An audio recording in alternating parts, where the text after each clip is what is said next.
بسم اللہ الرحمن الرحیم۔ بسم اللہ الرحمن الرحیم۔ اللہم صلی علی محمد وعلی آل محمد۔ اللہم صلی علی محمد۔ علی بھائی، پہلا سوال یہ ہے کہ ہم نے بچپن سے بڑے بزرگوں سے سن رکھا ہے کہ مشرکین مکہ اللہ کو نہیں مانتے تھے۔ اگر ایسا ہی ہے تو نبی کریم صلی اللہ علیہ وآلہ وسلم کے والد محترم کا نام عبداللہ کیوں تھا؟ یہ بالکل جھوٹ ہے کہ مشرکین عرب اللہ کو نہیں مانتے تھے، وہ اللہ کی نہیں مانتے تھے، اللہ کو تو مانتے تھے۔ یہ کہانیاں پتہ کیوں آپ کو بچپن سے کرائی گئی ہیں؟ اس لیے کہ انہوں نے بزرگ بابوں کے ساتھ وہی شرکیہ عقیدے منسوب کر دیے جو مشرکین عرب کے تھے، اور جب ہم ان کو وہ آیات سنائیں تو وہ کہیں یہ تو بتوں کے بارے میں نازل ہوئی ہوئی ہیں، ہم تو مسلمان ہیں، ہم تو اللہ کے ماننے والے ہیں۔ سر منو تے کہانیاں پتہ نہیں، اسی خود کرا دے رہے ہیں۔ تو اس کے لیے پھر انہوں نے ایک ٹوٹکا ایجاد کیا کہ وہ کافر تو وہ اللہ کو مانتے ہی نہیں تھے، تو ہم تو اللہ کو مانتے ہیں، آپ ہمیں کیوں قرآن سناتے ہیں؟ قرآن تو کافروں کے بارے میں نازل ہوا ہے۔ استغفر اللہ واتوب الیہ۔ قرآن تو ہدی للناس ہے۔ نبی علیہ السلام حجۃ الوداع پہ جو کہہ رہے ہیں کہ قرآن پکڑو، تو اس میں کسی صحابی نے کیوں نہیں کہا یا رسول اللہ ہم نے تو کلمہ پڑھ لیا ہے، ہم نے کیوں قرآن پکڑنا ہے؟ یہ نہیں کہا۔ قرآن تو کتاب زندگی ہے قیامت تک کے لیے۔ قرآن حکیم میں یہ مضمون درجنوں جگہ پہ آیا ہے کہ اے نبی علیہ السلام ان سے پوچھو کہ یہ زمین و آسمان کس نے بنائے، تو یہ کہیں گے اللہ نے۔ ٹھیک ہے، سورہ الزخرف کے اندر بھی ہے، اسی طریقے سے سورہ العنکبوت کے اندر ذرا ڈیسائسو ہے وہ آیات، پارہ نمبر یہ 21 کے اندر، ہاں جی آیت نمبر ہے 61، سورۃ العنکبوت پارہ نمبر 21۔ وَلَئِن سَأَلْتَهُم مَّن خَلَقَ السَّمَاوَاتِ وَالْأَرْضِ، اے نبی اگر آپ ان سے سوال کریں کہ کس نے پیدا کیا آسمانوں اور زمین کو، وَسَخَّرَ الشَّمْسَ وَالْقَمَرَ، اور سورج اور چاند کو کام میں لگایا، لَيَقُولُنَّ اللَّهُ، تو یہ کہیں گے اللہ نے۔ یہ مکی صورت ہے، کافروں سے سوال کرو۔ یہ صحابہ کو نہیں کہا جا رہا، کیونکہ آگے الفاظ ہے فَأَنَّا يُؤْفَكُونَ، تو پھر کہاں منہ دھرے پھیرے جاتے ہو؟ جب مان رہے ہو تب اس اللہ کو مانو نا۔ تو یہ صحابہ کو تو نہیں کہا گیا، وہ تو اللہ کو مانتے تھے۔ اللہ یبسط الرزق لمن یشاء من عبادہ ویقدر لہ، اللہ ہے اپنے بندوں میں سے جس کے لیے چاہتا ہے رزق کشادہ کر دیتا ہے، جس کے لیے تنگ۔ ان اللہ بکل شیء علیم، بے شک اللہ تعالیٰ ہر شے کو اپنے علم سے گھیرے ہوئے۔ وَلَئِن سَأَلْتَهُم مَّن نَّزَّلَ مِنَ السَّمَاءِ مَاءً، اگر تم ان سے یہ سوال کرو بتاؤ آسمان سے بارش کون برساتا ہے، پانی کون؟ فَأَحْيَا بِهِ الْأَرْضَ بَعْدَ من بعد موتها، اور زمین کو اس کے مرنے کے بعد کون زندہ کرتا ہے؟ لَيَقُولُنَّ اللَّهُ، کہیں گے ضرور اللہ ہی کرتا ہے۔ قُلِ الْحَمْدُ لِلَّهِ، تو فرماؤ الحمدللہ، بل اکثرهم لا يعقلون، لیکن اکثر لوگ عقل نہیں رکھتے۔ الحمدللہ میں جو بات سمجھانا چاہتا تھا تم سمجھ گئے کہ اللہ، تو جب اللہ ہے تو پھر اللہ کے ساتھ چھوٹے آلہہ کیوں تم نے بنائے ہوئے ہیں؟ سب کچھ کرنے والا تو وہ ایک اللہ ہے۔ تو وہ اصل میں چھوٹے چھوٹے آلہہ بناتے تھے۔ سورہ الزمر کے سٹارٹ میں ہی آتا ہے، وہ کہتے تھے ہم ان چھوٹے چھوٹے آلہہ کی عبادت اس لیے کرتے ہیں تاکہ یہ ہمیں اللہ کا قرب دے دیں گے، اللہ کا مقرب ہمیں بنا دیں گے، ہمیں اللہ کے نزدیک کر دیں گے۔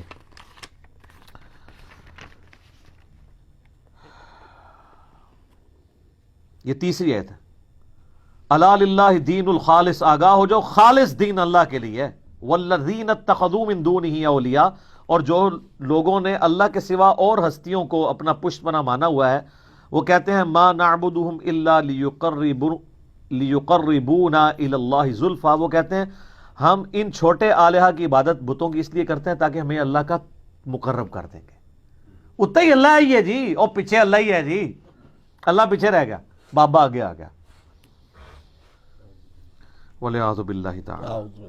تو ان اللہ یحکم بینہم فیما ہم فیہ یختلفون، اللہ تعالیٰ فرماتا ہے قیامت والے دن اللہ تعالیٰ ان کے اس اختلاف میں فیصلہ کر دے گا جو دنیا میں کیا کرتے تھے۔ ان اللہ لا یہدی من ہوا کاذب کفار، اللہ تعالیٰ جھوٹے کو اور نافرمان کو، سرکش جو باغی ہے، اس کو ہدایت نہیں دیتا۔ اللہ فیصلہ تو کر دے گا لیکن آگے جا کے پتہ نہیں لگے گا، لگ پتہ جائے گا۔ ہمیں تو یہی فیصلہ کرنے کا فائدہ ہے نا، آگے جا کے پتہ لگا تو کس کام کا؟ اگر قیامت والے دن ایک قادیانی کو پتہ چلا کہ غلام احمد قادیانی نے کہانی کرائی ہوئی تھی تو وہ پھر کیا ریکویسٹ کرے گا کہ اللہ ایک دفعہ پھر دوبارہ دنیا میں بھیج دے؟ نہیں، ایسا نہیں ہوگا، ادھر ہی پتہ لگوانا ہے۔ تو وہ اللہ کو مانتے تھے، اس کے ساتھ چھوٹے آلہہ بھی مانتے تھے۔ ایون صحیح مسلم میں آتا ہے وہ یہ پڑھتے تھے لبیک اللہم لبیک، اے اللہ ہم حاضر ہیں، میں حاضر ہوں، تیرے ساتھ کوئی شریک نہیں ہے مگر وہ جس کو تو نے ہی شریک کیا ہے، اور اس کا مالک بھی تو ہی ہے۔ کڈی لمبی کہانی، یہ بھی یہی کہتے ہیں نا کہ بزرگ ہیں، اولیاء اللہ ہیں، ان کی طاقتیں بھی اللہ ہی کی طاقتیں ہیں، سیم وہی چیز۔ باقی میرا جو کلپ ہے نا ریسنٹلی ریکارڈ ہوا ہے، وسیلے کے نام پہ دھوکہ، سر ان کی کہانیاں ساری کنکلوڈ کر دی ہیں اللہ کے فضل سے۔ اس سے پہلے دعا صرف اللہ ہی سے ہے، ریسرچ پیپر بھی ہے، وہ آپ پڑھیں تو آپ کو پتہ چل جائے گا۔ انہوں نے صرف کہانیاں گھڑی تھیں لوگوں کو یہ دھوکہ دینے کے لیے، اور دوسری طرف ان کو میں نے ایسے نا بڑی زبردست پھکیاں دی ہیں۔ اے جی کافروں کے بارے میں آیات ہیں، بالکل جی۔ تو یہ آئے دن آپ کے جو یہ لوگ ہیں ہر دوسرے بندے کو گستاخ رسول کہہ کے حرامی کیوں کہتے ہیں؟ وہ کہتے ہیں جی قرآن میں لکھا ہوا ہے بعد ذالک زنیم، ولید ابن مغیرہ کے بارے میں جو خالد ابن ولید کا باپ تھا، کافر مرا نا، تو اللہ نے فرمایا اس کی اصل میں خطا ہے۔ وہ کہتے ہیں جی گستاخ رسول حرامی ہوتا ہے، یہ تو قرآن کا فیصلہ ہے۔ اچھا اس صورت میں جب وہ ان کے فرقے کا نہ ہو، اگر ان کا فرقہ چھوڑ دے حرامی ہوتا ہے، واپس آ جائے پھر لالی ہو جاتا ہے، یا اقتدار میں نہ ہو، ہاں یا اقتدار میں نہ ہو، وہ ڈاڈا ہوتا ہے، وہ لالی رہتا ہے۔ اچھا اقتدار والوں سے کہتے ہیں کہ توبہ ریکارڈ کروائیں، اور دوسرے کہتے ہیں چوک دیو، تھلنے چکا دیتے ہیں۔ تو میں اس میں ان سے سوال کرتا ہوں کہ یہ ولید بن مغیرہ کافر تھا یا مسلمان؟ تو یہ آیت تو کافر کے بارے میں نازل ہوئی ہے، تو آپ 295C کی آڑ میں مسلمانوں کو کیوں حرامی کہتے ہیں پھر؟ تو پھر پتہ آپ کو کیا کہیں گے؟ نہیں جی گستاخ جو بھی ہو نا، چاہے مسلمان ہو یا کافر، اللہ کا تو فیصلہ ہے قرآن میں، یہ اصولی بات ہے۔ تو سر پھر شرک چاہے بابے کے ذریعے ہو یا بت کے ذریعے ہو، ایاک نعبد و ایاک نستعین کی وائلیشن جو کرے گا اس پہ یہ فٹ ہو جائے گی۔ اللہ اکبر کبیرہ۔ اور بڑی زبردست آیت جو میں اکثر کوٹ کرتا ہوں، ادھر بھی کوٹ کر دیتا ہوں، سورۃ النمل کی آیت نمبر 63، امن یجیب المضطر اذا دعاہ، بلا بتاؤ تو کون ہے جو اضطراب میں گھرے ہوئے شخص کی فریاد کو سنتا ہے، ویکشف السوء، اور اس سے اس کی تکلیف بھی دور کر دیتا ہے، ویجعلکم خلفاء الارض، اور تمہیں زمین پر اگلوں کا خلیفہ کرتا ہے، الہ مع اللہ، کیا اللہ کے ساتھ اور الہ بھی ہے جس کی یہ کوالٹیز ہوں؟